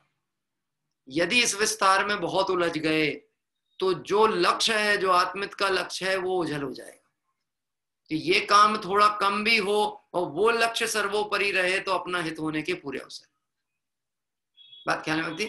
और फिर ये तो पक्की बात है, जो क्रमबद्ध में है, जो उदय में है, वो होता ही होता है, आता ही आता है। स्वयं किए जो कर्म शुभाशुभ फल निश्चय ही वे देते, करे आप फल दे अन्य तो स्वयं किए निष्फल होते। बात ख्याल में आ रही। अभी देखो पढ़ते हैं टोडरमल जी साहब की आगे की पंक्ति। शरीर की अनेक चेष्टाएं करता है, बहुत कष्ट सहता है लोभ के कारण से, सेवा करता है। किसकी सेवा करता है? आपने देखा नेताओं के आगे पीछे घूमने वालों का काम क्या होता है? हाँ, क्यों घूमते हैं ये? क्यों घूमते हैं बोलो आप? नेताओं के आगे पीछे क्या घूमते हैं? इनको पेमेंट मिलती है क्या? तनख्वाह मिलती है? क्या होता है? अरे तनख्वाह की बात करते हो? प्रसन्न हो गए ना नेता, कुछ नहीं करना पड़ेगा, बैठे बैठे खाएंगे, इतना मिलेगा। इस चक्कर में दौड़ लगाता है। अभी आपको याद हो अपन ने जो अभी पद्यानुवाद पढ़ रहे थे ना, शुरू में 17वीं 18वीं गाथा चल रही थी। जो पुरुष कोई नृपति को भी जान कर श्रद्धा करे, फिर यत्न से धन अर्थ वो अनुचरण राजा का करे।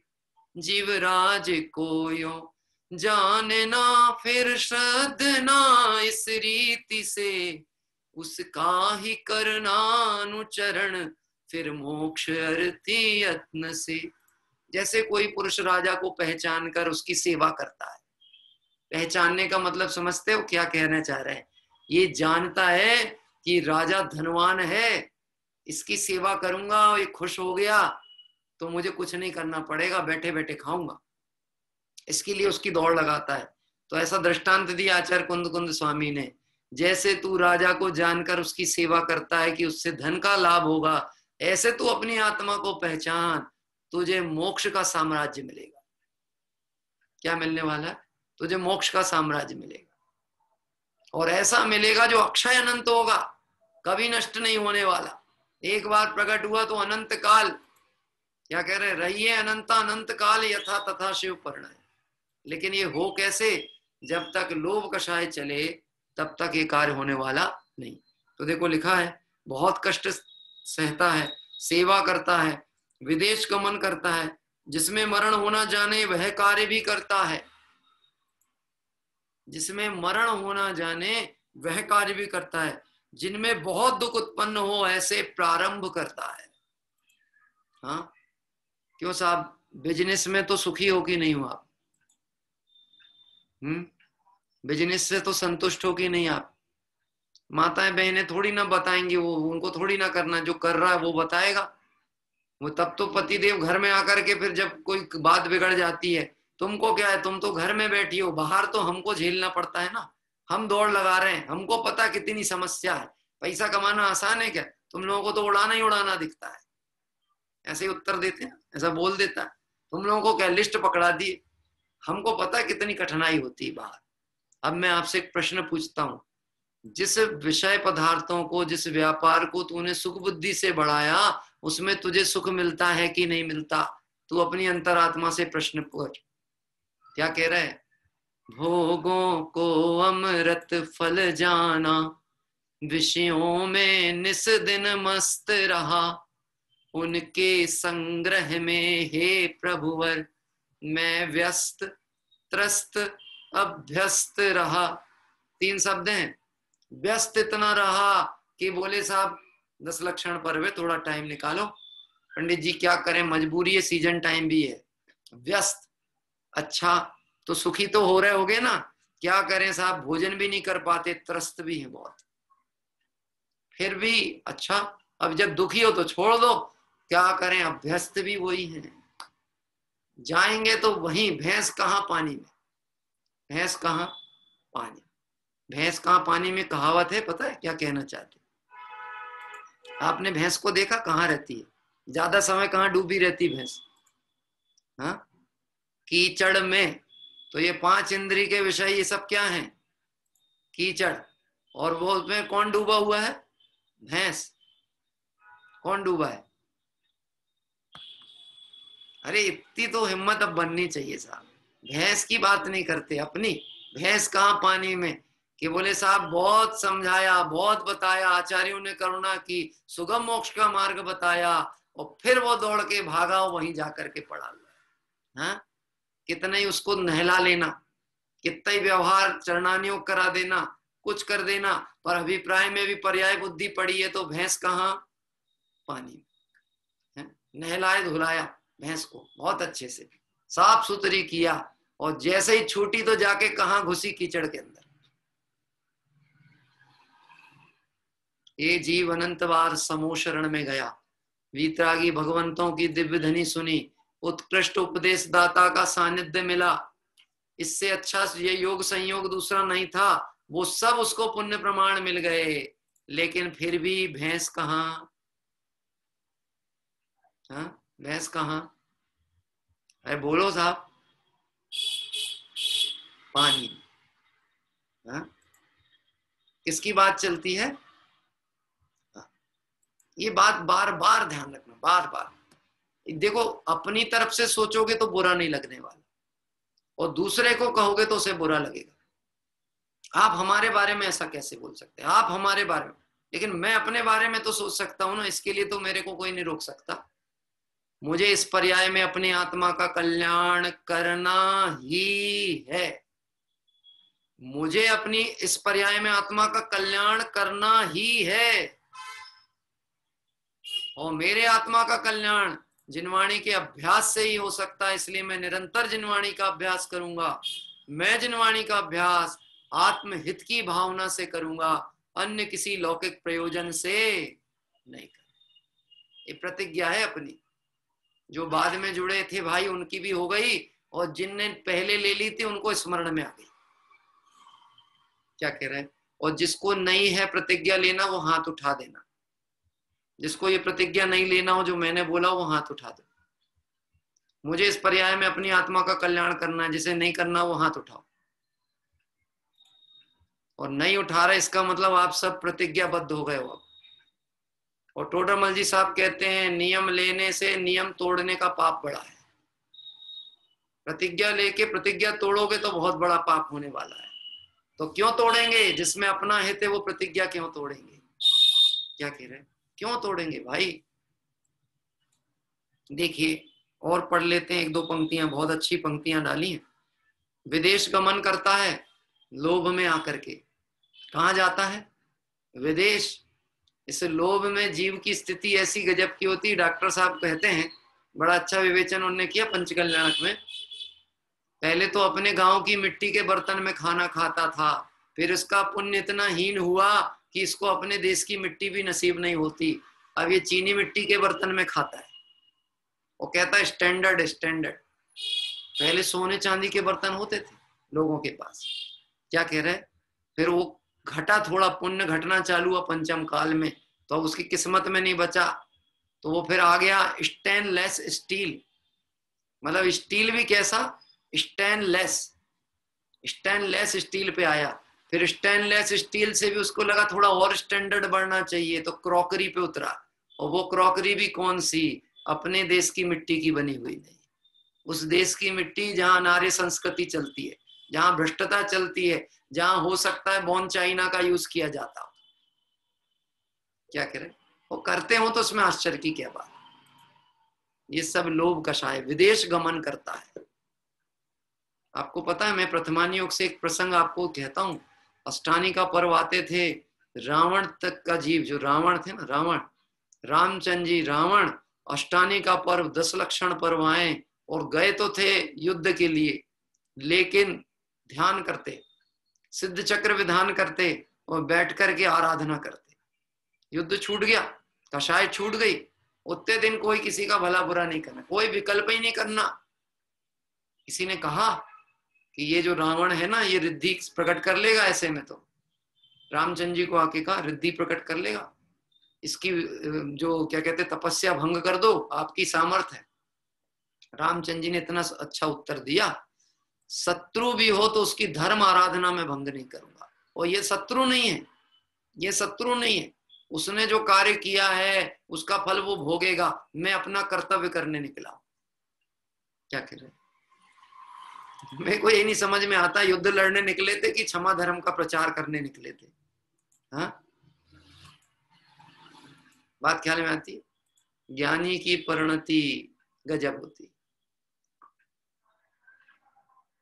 जिससे मरण होता जाने वह कार्य भी करता है, विदेश गमन करता है। इस पे बहुत सोचना साहब। अपने बच्चों को विदेश भेज करके हमने कोई बहुत अच्छा निर्णय नहीं लिया। अपने से दूर करके आपने अपनी समाधि के आराधना करने वाले लोगों को दूर किया। ये लोभ कषाय थी, इस चक्कर में ये निर्णय हुए अपने। अभी भी सुधर सकता है तो सुधार ले।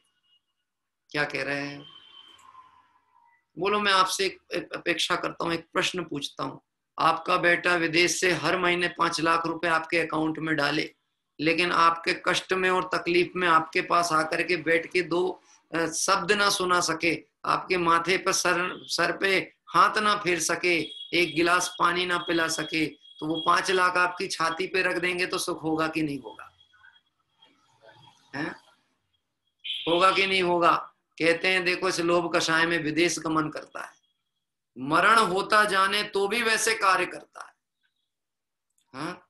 जिससे बहुत दुख उत्पन्न हो ऐसे प्रारंभ करता है, ऐसे कार्य करता है, बहुत दुख उत्पन्न हो। मैं आपको एक गृहस्थ जीवन के दृष्टिकोण से एक बात कहता हूं, आप भली प्रकार से विचार करना, अच्छी लगे तो रख लेना और नहीं लगे तो मेरे को वापस कर देना। अपन घर परिवार में बच्चों को, पत्नियों को, माता पिता को ऐसा उत्तर दें, हम कमा किसके लिए रहे बताओ।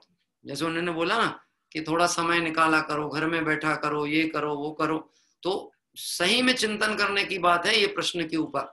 अगर आपको गृहस्थी में भी शांति से आराधना करनी हो तो घर में शांति होनी चाहिए। तो वो पूछे कि तुम बैठते क्यों नहीं, टाइम क्यों नहीं, तुम्हें भोजन करने तक का समय नहीं, ऐसी क्या विकल्प है, ऐसी क्या आपाधापी मची है? तो मालूम उत्तर क्या कहता? मैं कर किसके लिए रहा हूं, किसके लिए कमा रहा हूं? सब तुम्हारे सुख सुविधाओं के लिए कमा रहा हूं ना, बच्चों के अच्छे भविष्य के लिए कमा रहा हूं ना।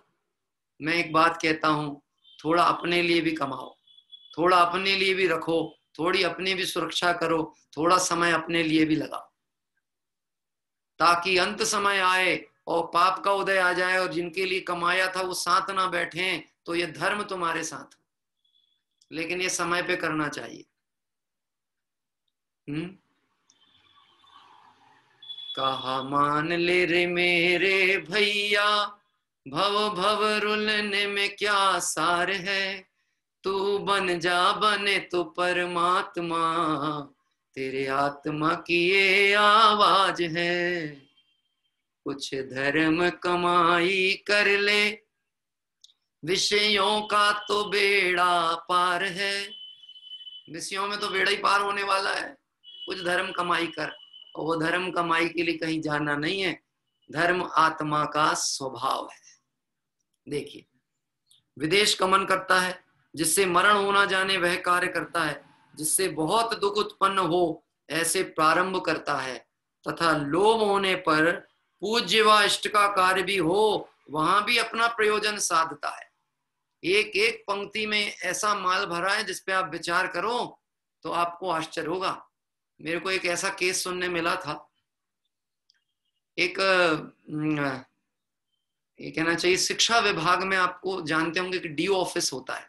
डीओ ऑफिस मतलब जहां से सारे शिक्षकों को, प्राचार्यों की तनख्वाह, पेमेंट और ये निकलती है। तो उसका जो प्रधान होता है, डीओ का हेड होता है ऑफिस का, उसको उपसंचालक कहा जाता है। और इंग्लिश में जो भी कहते हैं मुझे नहीं मालूम, उपसंचालक। तो जो उपसंचालक था वो व्यक्ति था दामाद, और उसकी सास थी एम्प्लॉय, टीचर। मतलब वो तो पहले से टीचर थी, सीनियर टीचर। बाद में उसकी लड़की की शादी किससे हो गई? उपसंचालक से। अब मैं आपको बहुत सच रहस्य बता रहा हूं, पेपर में पढ़ा था, न्यूज में। हुआ क्या, सासू माँ रिटायर हो गई, अब पेंशन प्रकरण बनना था उनका। पेंशन तो है, तो पेंशन उसका नैतिक अधिकार, उसने सेवा की और सरकार उसको दे रही है। लेकिन ये पेंशन लेने के लिए मेरे पिताजी को भी 2.5 साल तक चक्कर लगाने पड़े थे अपनी पेंशन लेने। कारण क्यों? क्योंकि उनसे बस ये काम नहीं बनता था। क्या कह रहे हैं? ये काम नहीं बनता था, लेने देने का बनता ही नहीं था, तो चक्कर लगाए बहुत। ऐसा ही वो एक उसके साथ हुआ, वो महिला के साथ। और अधिकारी कौन है? खुद ही का दामाद। हाँ, तो दामाद को करना है अप्रूव केस को, और दामाद कहता है कि माता जी क्या करें, सीओ साहब यानी और ऊपर के अधिकारी वो फाइलें नहीं दे रहे, अपने को 2-4 लाख रुपए उनको देना पड़ेगा ऊपर, तब जाके वो अपनी पेंशन तय होगी। तो आप मत दो, मैं दे देता हूं। आप नहीं देना, आप मेरी माँ हो, मैं दे देता हूं। क्या कह रहे हैं? तो माँ, सास कहेगी दामाद का पैसा खर्च कराएगी? हैं? इतनी तो संस्कृति भारत में अभी जिंदा है ना। नहीं नहीं, आप नहीं दो, मैं देती। सास ने अपने डिपॉजिट में से पैसा निकाल के दिया, बाद में रहस्य खोला, वो सीओ ने रहस्य खोला। क्या कहते हैं? क्योंकि उसके ऊपर ब्लॉट आने वाला था, तो उसने खोला, पैसा मैंने नहीं मांगा था, ये तुम्हारे ही दामाद ने तुम्हारे से पैसा मांगा था। आदत पड़ गई ना, नरभक्षी हो जाते लोग। क्या कहते हैं? रक्त लग जाए मुंह पे। दिगंबर जैनियों को ब्याज का धंधा नहीं करना चाहिए साहब, और कम से कम इलीगल ब्याज का धंधा तो कभी नहीं करना चाहिए। ब्याज लेना मतलब रक्त पीने जैसा दोष है। आपको करुणा बुद्धि हो तो दे देना थोड़ा बहुत, 1-1.5% लेकर के, जितना बैंक से मिलता हो उतना। और नहीं तो देखो, ब्याज जब भी कोई लेने आता है ना, वो मजबूरी का ही मारा होता है, कोई शौक से नहीं लेता। क्या कह रहा है?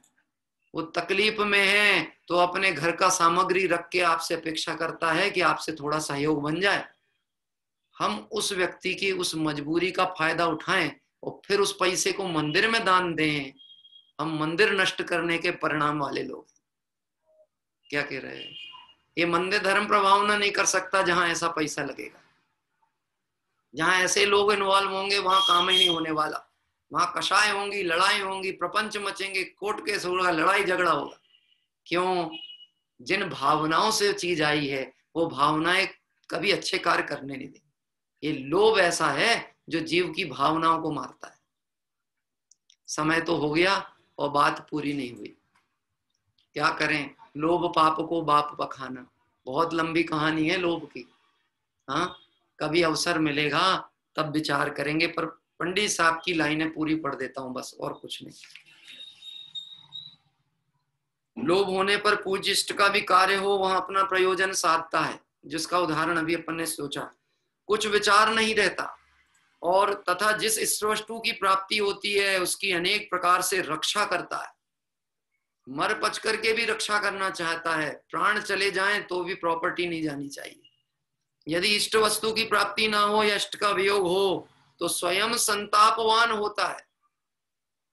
इष्ट का वियोग हो जाए या इष्ट वस्तु चली जाए तो संतापवान हो, प्राण छूट जाए।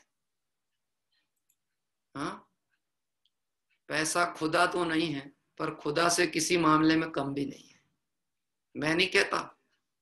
एक नेता ने बोला था, छत्तीसगढ़ के नेता ने, एक बार मैंने सुना न्यूज में, वो बोल रहा था पैसा खुदा तो नहीं है साहब, और खुदा से किसी मामले में कम भी नहीं है। क्या कह रहे? मरण हो जाए छूटती नहीं, छूटता नहीं है। प्राण चले जाए छूटता नहीं। मैंने आपको दृष्टांत दिया था, शिखर जी यात्रा में डकैत लूट रहे, और सब अपने सोने का सामान दे रहे, फेंक रहे, ले लो, मारो मत, मत करो। अपने यात्री मुमुक्षु संग यात्री की थी, लूटपाट मची। और एक मूर्ख लड़की पाठशाला की पड़ी हुई, कान के बेंटेक्स के वाले मुंह में दबा ली, बेंटेक्स के, सोने चांदी से कम नहीं, गुम जाए तो गम नहीं, वो मुंह में दबा ली उनने, इधर पैसे मुंह में। उन्हें दिया एक तमाचा तो निकला मुंह से सोने का, सोने का था, मर जाती गले में चला जाता तो प्राण छूट जाते, अपना मरण भी नहीं गिनता। क्या कह रहे हैं? अपने अंगों का घात करता है तथा विष आदि से मर जाता है, ऐसी अवस्था लोभ होने पर होती है। क्या कह रहे भाई? जिनवाणी को जनरंजन और मनोरंजन का साधन नहीं बनाना है, जिनवाणी को आत्मार्थ की भावना से पढ़ना है। इस भावना से पढ़ेंगे तो निश्चित ही लाभ होगा। अंतिम पंक्ति कह के विराम लेते हैं और भक्ति की धारा की ओर बढ़ते हैं।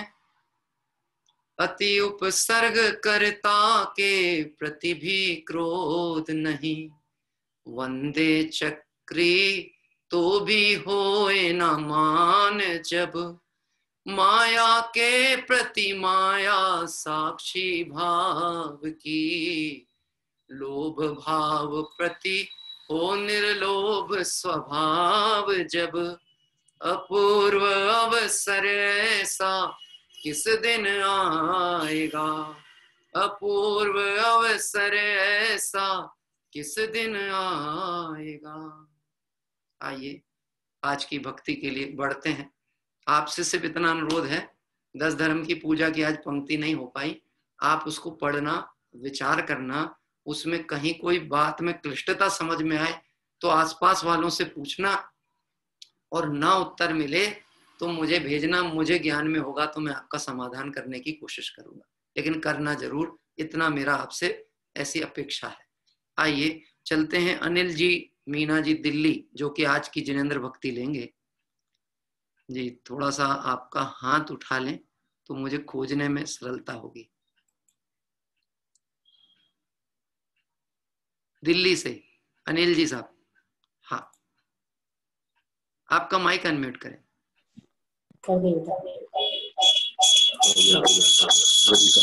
आपके 2 मोबाइल हैं, एक का स्पीकर बंद करिए। हाँ, एक का बंद है। नहीं, अभी भी नहीं हुआ बंद आपका, एक बंद करिए और एक का माइक भर चालू। माइक बंद कर दे, माइक नहीं बंद करिए, स्पीकर बंद कर दीजिए बस। हाँ हो गया, अब हो गया, अभी आवाज आई।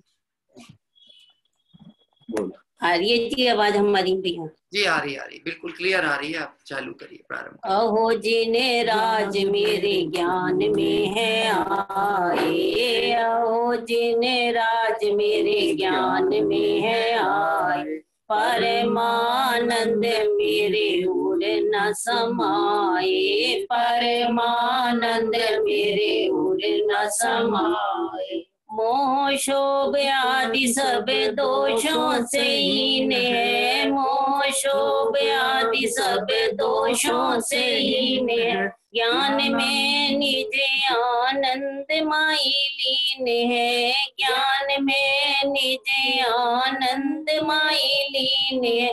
वीतराग देव मेरे ज्ञान में है आए, वीतराग देव मेरे ज्ञान में है आए, ओहो जिन राज मेरे ज्ञान में है आए।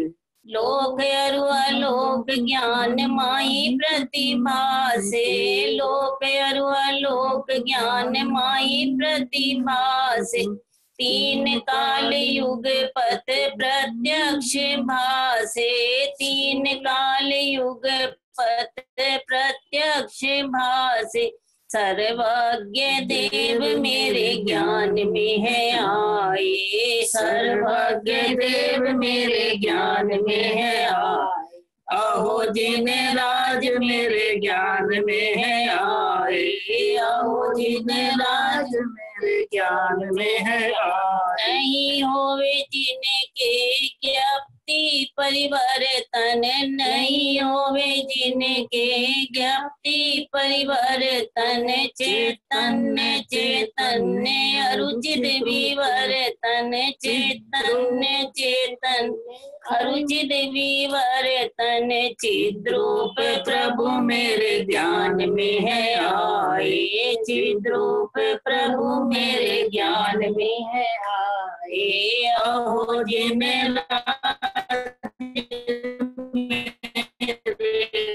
ज्ञान में है आए, जिन्हें इंद्रादि भक्ति से नते हैं, चरणों में इंद्रादि भक्ति से नते हैं। धन्य धन्य नाथ सदा निज में बीनते हैं, धन्य धन्य नाथ सदा निज में बीनते हैं। देवादि देव मेरे ज्ञान में है आए, देवादि देव मेरे ज्ञान में है आए। अहो जिन राज मेरे ज्ञान में है आए, परमानंद मेरे न समा। साक्षी में प्रभुवर के शिव पंथ जाना, साक्षी में प्रभुवर के शिव पंथ जाना। प्रभु साई प्रभु मैंने निज में पिछाना, प्रभु साई प्रभु मैंने निज में पिछाना।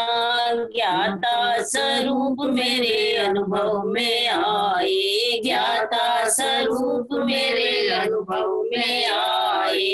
अहो जिन राज मेरे ज्ञान में है आए, अहो जिन राज मेरे ज्ञान में है। आपके समान मैं करूँगा आराधना, आपके समान मैं करूँगा आराधना। निर्ग्रंथ साधुओं करूँगा निज साधना, निर्ग्रंथ साधुओं करूँगा निज साधना। शुद्ध भाव मेरे हृदय में जगाए, शुद्ध भाव मेरे हृदय में जगाए। अहो जिन राज मेरे ज्ञान में है आए, अहो जिन राज मेरे ज्ञान में है। ज्ञायक के आश्रय से उत्कृष्ट साधक हो, ज्ञायक के आश्रय से उत्कृष्ट साधक हो। सात दशा पाऊं कोई नहीं बाधक हो, साधक दशा पाऊं कोई नहीं बाधक हो। चरणों में भक्ति से सिर है नवाए, में भक्ति से सिर है नवाए। अहो जिन राज मेरे ज्ञान में है आए, परमानंद मेरे उर न समाए, परमानंद मेरे उर न समाए। जय जिनेन्द्र। बहुत ही सुंदर भावपूर्ण भक्ति अभी आपने ली। मैंने भी स्वयं पहली बार ही सुनी, पर बहुत भावपूर्ण भक्ति थी।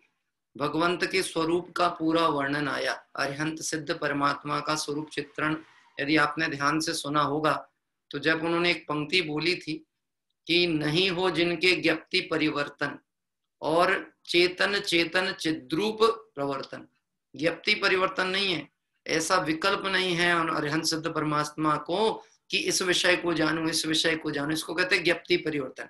ज्ञान का गेय की ओर भागना तो ये उनके नहीं है, क्योंकि उनके केवल ज्ञान में लोकालोक झलकते जिनके ऐसा प्रभु का केवल ज्ञान।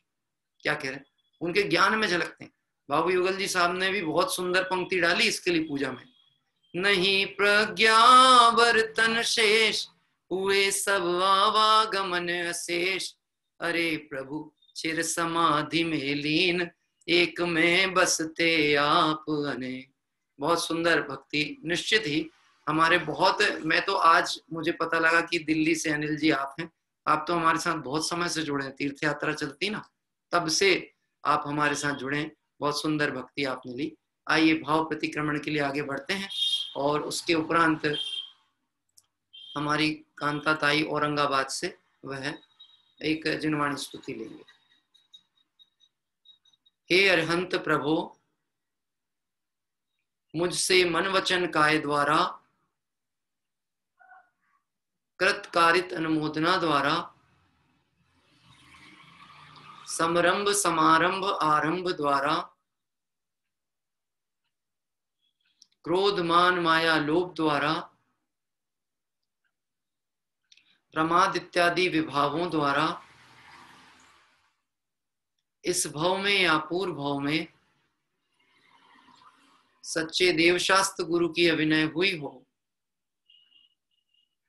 व्रतों में अतिक्रम व्यतिक्रम अतिचार अनाचार दोष लगाया हो, एकेंद्रिय से लेकर पंचेंद्रिय तक किसी भी जीव की हिंसा हुई हो, विराधना हुई हो, दिन या रात में लगाए सर्व दोषों का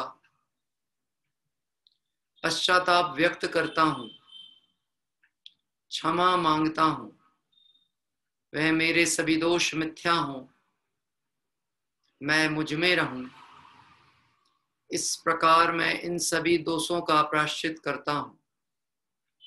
ओम नमः सिद्धेभ्यः। आइए जिनवाणी स्तुति के पठन के लिए हम सभी चलते हैं औरंगाबाद।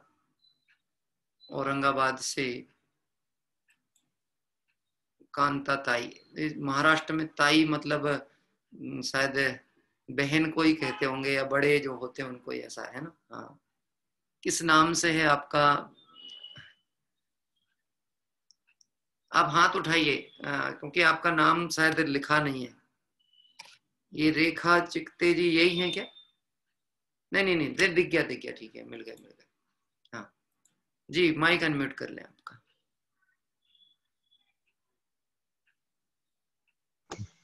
बहुत अच्छा, प्रारंभ करिए। आ रही है आवाज? हाँ आ रही है आवाज आ रही है। जय जिनेंद्र सभी को। जय जिनेंद्र। जिनवानी माता तुम दर्शन की बलहारियां, जिनवानी माता तुम दर्शन की बलहारियां, प्रथम देव अरहंत मनाऊं, गणधर जी को ध्याऊं, प्रथम देव अरहंत मनाऊं, गणधर जी को ध्याऊं, कुंद कुंद आचार्य हमारे, कुंद कुंद आचार्य हमारे, तिनको शीश नवाऊं, तिनको शीश नवाऊं, जिनवानी माता तुम दर्शन की बलहारियां, जिनवानी माता तुम दर्शन की बलहारियां, योनी लाख 84 माई घोर महादुख पायो, योनी लाख 84 माई घोर महादुख पायो, ऐसी महिमा सुन कर माता, ऐसी महिमा सुन कर माता, शरण तुम्हारी आयो, हम शरण तुम्हारी आयो, जिनवानी माता तुम दर्शन की बलहारियां, जिनवानी माता तुम दर्शन की बलहारियां, जाने था को शरणों लीनो, अष्ट कर्म क्षय कीनो, जाने था को शरणों लीनो, अष्ट कर्म क्षय कीनो, जन्म मरण मिटा के माता, जन्म मरण मिटा के माता, मोक्ष महापद दीनो, हमें मोक्ष महापद दीनो। जिनवानी माता तुम, दर्शन की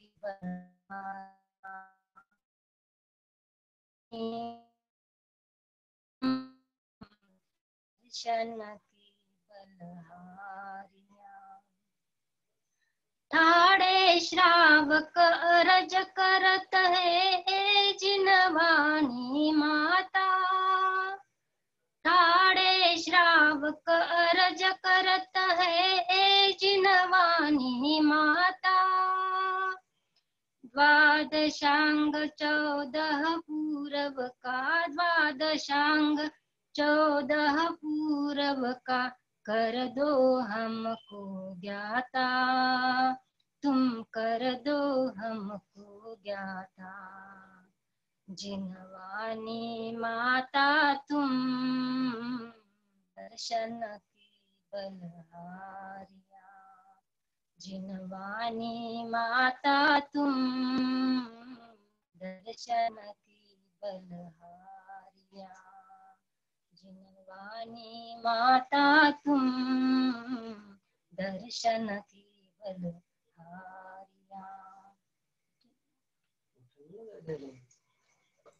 बहुत ही सुंदर एक प्राचीन कवि की जिनवाणी स्तुति। हम लोग भी ये स्तुति पढ़ते थे, लेकिन इसकी राग हम अलग ढंग से पढ़ते थे, पर आप मूलतः मराठी होने से आपने उसका बहुत ही अच्छा उच्चारण किया और बहुत ही राग में पढ़ा। बीच में किसी ने मैसेज डाला था, खूबच छान ताई, मराठी में था कि ताई मतलब बहन, आपने बहुत अच्छा किया, मुझे ऐसा लगता है ऐसा ही कुछ कहा। बहुत अच्छा, बहुत बढ़िया। बड़ी बहन को ताई कहते हैं ना। हाँ, बहुत अच्छा आपने प्रस्तुत किया, ऐसा बात आई थी। आप भावों को भी देखा होगा तो बहुत ही सुंदर भाववाही ये जिनवाणी स्थिति। पाड़े श्रावक अरज करते हैं, हे जिनवाणी माता, द्वादशांग पूरव की हमको कर दो तुम। यानी जिनवाणी माँ से हमारे को एक ये है कि हमें द्वादशांग का ज्ञान हो जाए। ये बात कही जरूर जा रही है, पर वास्तव में कोई द्वादशांग के ज्ञान का भाव नहीं है। सारे ज्ञान का जो मूल स्रोत है, जो मूल है, वह है अपने शुद्धात्मा का परिचय हो जाए। इसको कहते हैं द्वादशांग का ज्ञान होना। और वह भावना वीतरागी भगवंतों की माध्य विधनी जिनवाणी से हम सभी ने भाई। आइए, बहुत ही सुंदर जिनवाणी के उपरांत हम सभी आगे की ओर बढ़ते हैं, कायोत्सर्ग करेंगे। कल के लिए जो जिन्हें भक्ति लेनी है उनका नाम मैं अभी बोल देता हूँ। विद्या जी काला सैलू, विद्या जी काला सैलू जो कि कल भक्ति ले रात्रि में, और नरेंद्र जी बिजोलिया, बिजोलिया राजस्थान में है, बिजोलिया से जो नरेंद्र जी हैं वो जिनवाणी स्तुति कर लेंगे। और कोई एक बच्चे का नाम भी अभी मैसेज आ रहा था, 7 साल का बच्चा है, कुछ बोलना चाहता है, वो शायद इसी काला परिवार का है जहां तक, तो वो कल वो बच्चे की भी हम पंक्तियां सुनेंगे। आज समय कुछ अधिक हो रहा है, कल अपन उसका लाभ लेंगे।